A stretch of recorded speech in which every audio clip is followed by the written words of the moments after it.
بسم اللہ الرحمن الرحیم۔ حضرت سیدہ خدیجہ وہ پہلی ہستی ہیں جنہیں جنتی محل کی سب سے پہلے بشارت دی گئی اور خود اللہ پاک نے انہیں سلام بھیجا۔ قرآن پاک میں سب سے پہلے آپ ہی کو ام المؤمنین کے لقب سے پکارا گیا۔ آپ نے سب سے پہلے حضور علیہ الصلوۃ والسلام کی تصدیق کی۔ آپ کا سلسلہ نسب اپنے والد گرامی خویلد بن اسد سے 4 سلسلوں اور والدہ جناب فاطمہ بنت زائدہ سے 6 سلسلوں کے بعد نبی مکرم حضرت محمد صلی اللہ علیہ وآلہ وسلم کے ساتھ مل جاتا ہے۔ بچپن ہی میں آپ والد کے سایہ شفقت سے محروم ہو گئیں اور پھر والدہ بھی ایک جنگ میں ماری گئیں تو آپ نے اپنے والد کا تجارت کا کام سنبھال لیا۔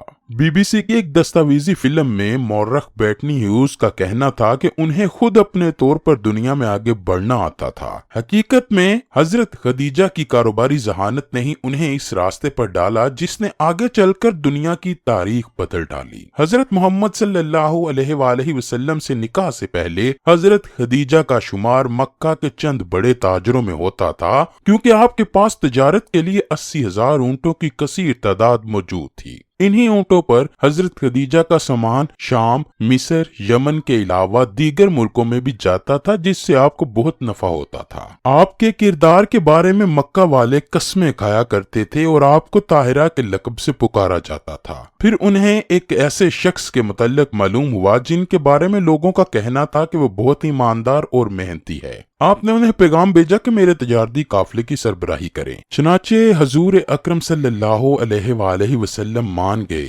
حضرت خدیجہ نے حضور اکرم کو تجارتی کاروبار میں شریک کیا اور کئی مرتبہ اپنا سامان تجارت دے کر بیرون ملک بھیجا۔ وہ آپ صلی اللہ علیہ وآلہ وسلم کی تاجرانہ حکمت، دیانت، صداقت، محنت اور اعلیٰ اخلاق سے اتنی متاثر ہوئی کہ آپ نے حضور اکرم کو شادی کا پیغام ہی بھجوا دیا، جس کو حضور اکرم نے اپنے بڑوں کے مشورے سے قبول فرمایا۔ حضرت خدیجہ سے شادی کے بعد پیغمبر اسلام کو اپنے مقصد کے لیے زبردست استحکام اور معاشی مدد ملی۔ شادی کے بعد حضرت خدیجہ سلام اللہ علیہ نے اپنی ساری دولت حضرت محمد پر قربان کر دی تاکہ یہ مال و دولت اسلام کی خاطر خرچ کی جائے تاکہ اسلام کی نشو و نما میں اضافہ ہو سکے۔ پیارے نبی حضرت محمد مصطفیٰ صلی اللہ علیہ وآلہ وسلم حضرت خدیجہ کو بڑی اہمیت دیتے تھے۔ حضرت خدیجہ سلام اللہ علیہ نے 56 برس کی عمر میں وصال پایا۔ حضرت خدیجہ کو جنت المعلا میں دفن کیا گیا جو مکہ کا ایک مشہور قبرستان مانا جاتا ہے۔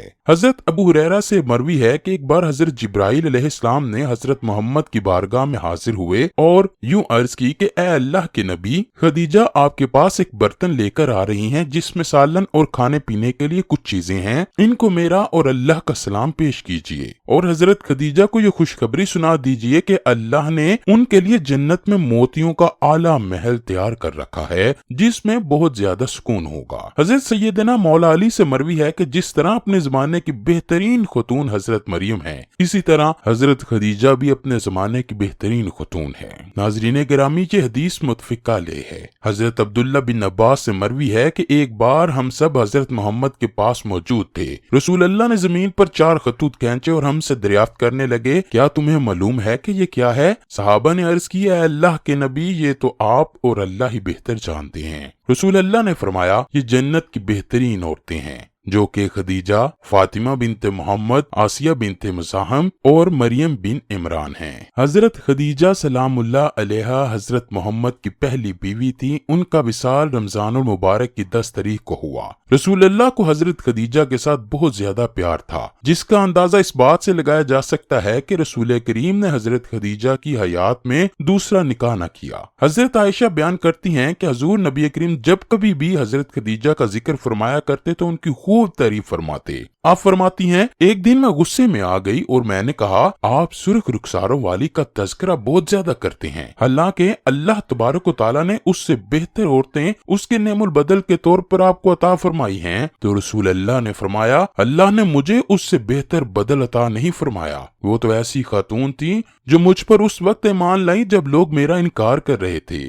میری اس وقت تصدیق کی جب لوگ مجھے جھٹلا رہے تھے، اپنے مال سے اس وقت میری مدد کی جب لوگ مجھے محروم کر رہے تھے، اور اللہ تبارک و تعالیٰ نے مجھے اس سے اولاد عطا فرمائی جبکہ دوسری عورتوں سے مجھے اولاد عطا فرمانے سے محروم رکھا۔ رسول اللہ صلی اللہ علیہ وآلہ وسلم کو اللہ پاک نے حضرت خدیجہ کے بطن سے اولاد سے نوازا۔ یہی وجہ تھی کہ رسول اللہ ہر وقت حضرت خدیجہ کو یاد بھی کیا کرتے۔ کیا آپ کے علم میں ہے کہ حضرت خدیجہ کی نماز جنازہ کیوں نہیں پڑھائی گئی؟ حضرت خدیجہ کی نماز جنازہ اس لیے نہیں پڑھائی گئی کیونکہ اس وقت نماز جنازہ کا شرعن آغاز نہ ہوا تھا، لیکن روایات میں لکھا ہے کہ حضور اکرم صلی اللہ علیہ وآلہ وسلم خود حضرت خدیجہ کی قبر میں اترے اور پھر حضرت سیدہ خدیجہ کو اپنے ہاتھوں سے قبر میں لٹایا اور وہاں ہی کھڑے ہو کر دعائے خیر فرمائی۔ ام المؤمنین حضرت خدیجہ الکبریٰ نے 56 سال کی عمر میں اس دنیا فانی سے پردہ کیا اور مکہ کے مشہور قبرستان جنت المعلا میں آپ کی قبر مبارک ہے۔